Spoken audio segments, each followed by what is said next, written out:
Hey everyone, Evan here.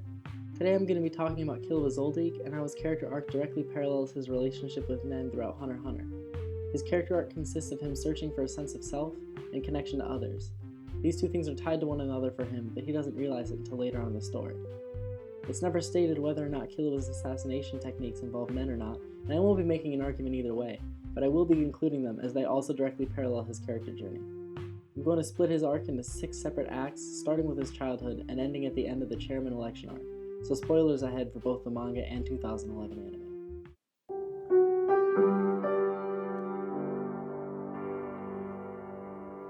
Killua's childhood was spent enduring constant torture and a strict training regimen.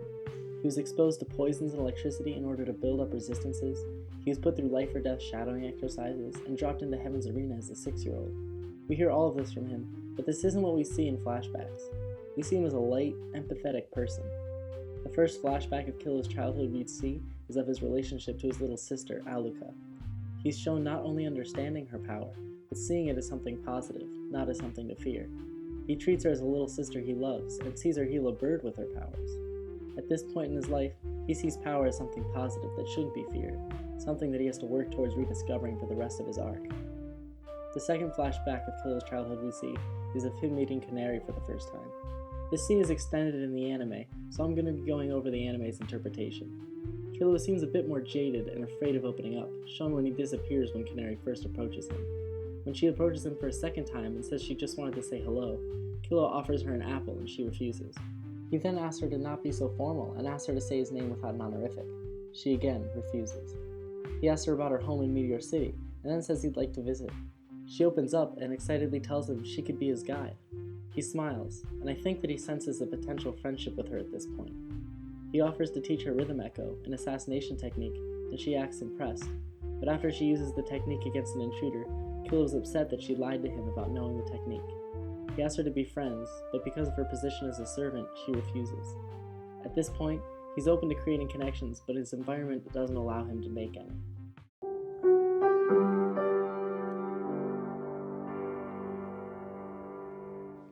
When we first meet Killua at the beginning of the Hunter exam, there's a duality to his characterization. Sometimes he acts like a carefree child, like when he exclaims how cool Gon's fishing skills are, when he slides gleefully down a hill after Gon in the second phase of the exam, and when he spends the timeout time in Trick Tower playing with Gon. Other times, he acts like a cold assassin, like when he tells Tonfa that he's immune to poison, when he kills 2 applicants on the airship, or when he threatens a prisoner in Trick Tower after killing Jonas. He thinks at this point that the childish side of him is a facade, and the assassin in him is his true self. He shows this in a scene in the manga where he tells Gon that they should move away from Hisoka in the Numir wetlands. He tells Gon that he's like Hisoka, that he's a murderer. Gon retorts that he doesn't seem like Hisoka, and Killua tells him, "Heh, I'm just playing innocent, you'll see." This isn't the only time that he compares himself to Hisoka, in fact.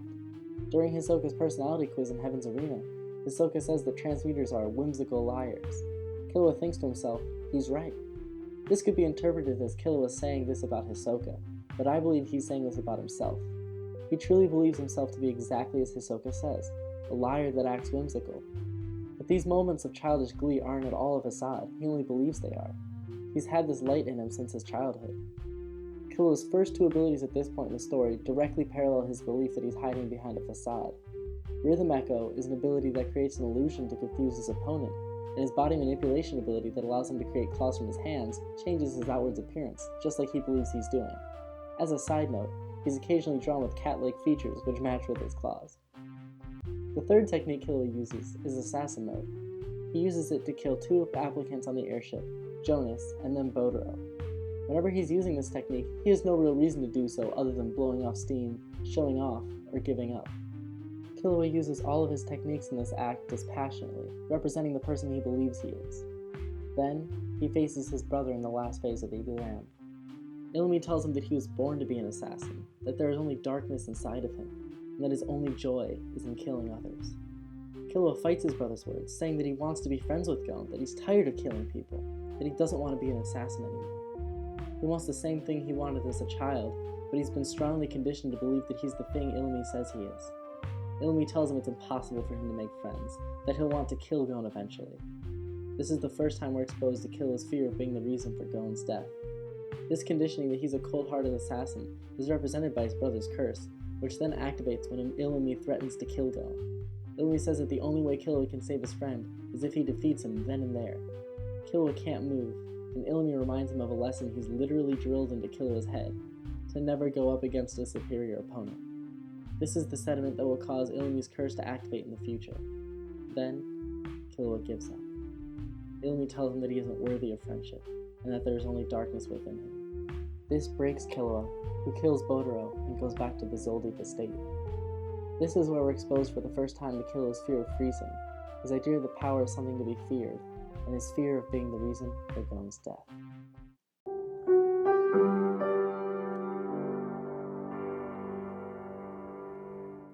In the beginning of this act, Killua has given up. His eyes are shadowed over and he's in chains. His brother, Milky, informs him that Gon is at the estate and threatens to kill him. Killua rips off one of the chains holding him and uses what I assume is a variation of Rhythm Echo and Assassin Mode to threaten his brother not to hurt Gon. Instead of using his techniques dispassionately, Killua uses them to protect Gon, who he sees as light. He doesn't have a sense of self yet, but he's found something bright that he wants to follow. In this act, Killua uses his Assassin Mode 3 times, first on Milky, second on Sasudo, and third on Nobunaga. In all these situations, he's using it to protect Gon. He also tries not to use his Assassin Mode in front of Gon until the stakes are incredibly high. He sees himself as a shadow, as darkness, as someone who can only walk behind the light and avert their eyes to its radiance. He shows that he thinks of himself this way when he refuses to train in Nen while Gon isn't allowed to, and later when he follows the Phantom Troop because Gon decides to. His tendency to put himself behind Gon parallels his fighting style, where he often tries to get behind his opponents into their blind spots. He does this against Zushi and Revelt, and also when he threatens Sasudo. There's a motif of him being behind others, especially Gon. His idea of himself as a shadow and Gon as the light is shown most clearly when he and Gon are captured by the Phantom Troop and held captive in a room with Nobunaga. His brother's curse freezes him, and he enters Assassin Mode. He wants to protect Gon so desperately with Assassin Mode, but his brother's curse won't let him move. He then decides that he's going to throw himself at Nobunaga and sacrifice his life to give Gon a chance of escape. Luckily, Gon snaps him out of it and already had a plan to escape. This was Killua prepared to sacrifice himself, the darkness, in order to preserve Gon, the light.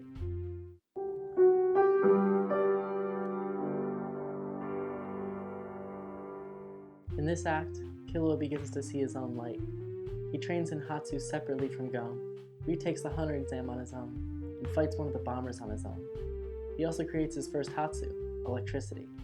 I think electricity is the perfect power for him because it's very bright and only possible because of the torture he endured as a child. Soon after entering Greed Island, he uses his Assassin Mode to threaten another player who had attacked him. He's not using his abilities dispassionately or to protect Gon. He's using them to protect himself and later to test his abilities. This reflects his improving sense of self. He may be improving, but he still hasn't stopped following Gon, shown as when he thinks it would be a good idea to join an alliance and Gon refuses, or when he allows himself to get maimed for Gon in the dodgeball game. Later, when he faces Sub, one of the bombers, he uses his Rhythm Echo to test a new ability, Lightning Palm. This application of his electric Nen allows him to paralyze his opponent through an electric shock. It inflicts his opponent with the same thing he fears, freezing. He later creates Thunderbolt, which, like Lightning Palm, paralyzes his opponent. Thunderbolt is more potent than Lightning Palm, which signals the growing stakes that come with the Chimera Ant arc. After saving Gon from P2, Killua feels the guilt of possibly causing Kite's death. He laments his weakness as he carries Gon out of NGL, and the belief that he's weak is cemented in his mind. He's met with Netero, Nav, and Morel, and they berate him, call him a child. This pushes Killua even further in believing that he's weak and unworthy of Gon. When Gon wakes up and is convinced that Kite is alive, the separation in Killua's mind becomes stronger, that Gon is the light and that he is darkness. Bisky voices his fear to him that he'll run away at causing Gon's death. She tells him that if he can't defeat Shoot the next day, that he'll have to leave Gon. Then comes his fight with Shoot. Soon after the fight begins, his brother's curse paralyzes him again.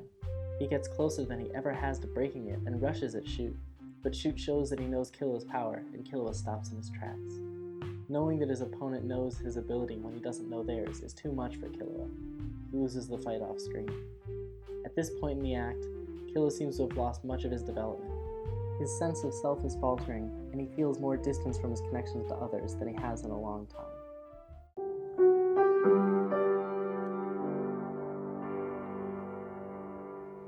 At the start of this act, Gon laments his own weakness after having lost a knuckle, and Killua understands his feelings, yet says nothing. He isn't ready to be vulnerable and open up. Killua plans to leave Gon after Gon's Nen returns, and when Gon goes on a date with Palm, Killua follows them to protect him. While telling them, he runs into Rama, an especially aggressive Chimera ant. The stakes have never been higher, and Killua knows that if he doesn't defeat the ant here and now, Gon will die. His brother's curse activates, telling him to abandon Gon, and he fights it, shouting, "Shut up, shut up! Gon is my best friend!" And triumphantly, he rips out the needle Illumi used to control him. He uses his connection with Gon to overcome his brother's conditioning. Using his connections with others to overcome adversity becomes a core part of his character after this point. After he rips out the needle, Killua enters assassin mode and kills Rama. Killua's sense of self improves after this point. He can move without hesitation, and he doesn't fear his opponents the way he used to, which is a huge weight off of his shoulders. He's gained a sense of self, but two side effects of his brother's curse remain: his idea that he can't create connections with others, and his fear of darkness. Soon after, he uses assassin mode 3 times, first against Ikalgo, second against a fish chimera ant, and third against the Ortho siblings. He isn't using his abilities dispassionately, for others, or even really to protect himself. He's using them as an offensive weapon. His newfound freedom allows him to be a much more dangerous fighter, showcased in one of my favorite fight sequences in the series, where Killua takes on an entire squadron by himself, and later when he knowingly follows Ikalgo into a trap without hesitation. After entering the trap, Killua saves Ikalgo's life and tells him that he's a cool guy, that if they had met in a different way, maybe they could have been friends. Ikalgo later saves Killua because of Killua's act of kindness and empathy, and afterwards, when Killua asks Ikalgo to join him, he doesn't understand that he's the light to Ikalgo. He takes Ikalgo's hesitation as a sign that he doesn't want to be friends with Killua, showcasing his belief that he can't connect with others. As Killua opens the door to leave, there's a symbolic shot of Ikalgo following Killua into the light. As he moves closer to the light, he starts to see darkness growing in Gon. After seeing Kite's corpse being controlled, he's the only one that understands how Gon's feeling. And later, when Gon almost kills Morel, Killua is the one who calms him down. But he can't muster up the courage to be open with Gon about his fear of the darkness. He can't bring himself to acknowledge its existence out loud, and this is clearly shown when he and Gon are about to confront Pitu. Gon says, "Let's go," and Killua thinks to himself, which is it? We find out later, when Gon's in the hospital, what Killua meant. He sits in the room across from Gon and thinks to himself, "I wish you'd said, let's get them together. Let's go." Is that as a team, for the mission, or as friends? Killua is afraid of the darkness and doubts his connection with Gon, doubts that he could help Gon like Gon helped him. He also creates a new application of Nen in this act, Godspeed, which is a combination of 2 abilities, Whirlwind and Speed of Lightning. Whirlwind allows his body to react automatically to his opponent's movements, think Ultra Instinct, and Speed of Lightning allows his body to move much faster than normal. These new Nen techniques perfectly parallel his newfound freedom from freezing up, allowing him to act faster and occasionally automatically. Godspeed also parallels his improved sense of self, as his abilities now focus on improving his own power.